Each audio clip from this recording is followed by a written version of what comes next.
ഇന്ന് ഞങ്ങളെ റൂമിൽ ഒരാൾ ഗുലാബ് ജാമുൻ ഉണ്ടാക്കുന്നുണ്ട്. പോയി നോക്കും എങ്ങനെ ഉണ്ടാക്കണമെന്ന് പോലെ.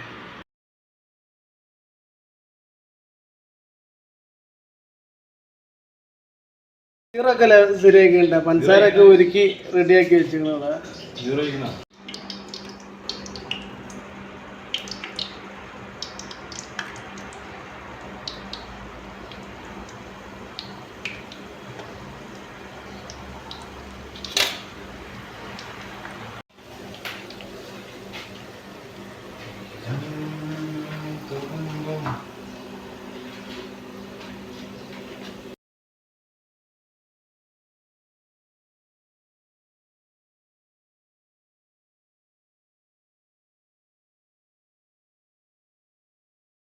ഈ ഗ്ലാസ്സിന് ഒരു ഗ്ലാസ് പഞ്ചസാരയും അര ഗ്ലാസ് വെള്ളവും എന്നിട്ട് നല്ല വെള്ളം തിളച്ചിട്ട് പഞ്ചസാര ഇളക്കുക.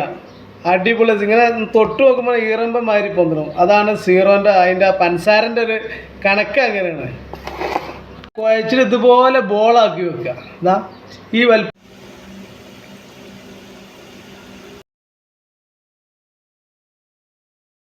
അപ്പോൾ ഗുലാബ് ജാമുൻ റെഡി ആയിക്കൊണ്ടിരിക്കുക കേട്ടാ. ഇനി കുറച്ചും കൂടി പണിയുണ്ട്. ഇതേണ്ട ഇപ്പോൾ പൊരിച്ചെടുത്ത് ഇതിൻ്റെ മേലേക്ക് സീറോ അങ്ങനെ ഒഴിക്കുക പഞ്ചസാര.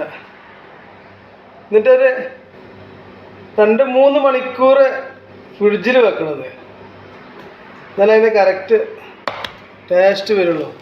വേണമെന്നുണ്ടെങ്കിൽ കുറച്ച് വനില എസൻസ് ഒക്കെ ഒഴിച്ചു കൊടുക്കട്ടെ. നിങ്ങൾക്ക് നല്ല ടേസ്റ്റ് ഉണ്ടാവും.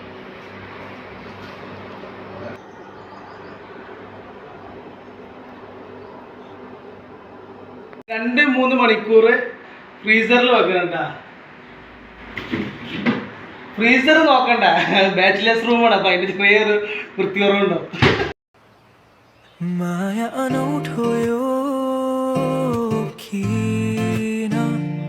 मुस्कान मेरो यो थाम्नै सकिन भन्नु त धेरै छ तिमीलाई, तर किन खै केही भन्नै सकिन तिमीलाई पनि यस्तै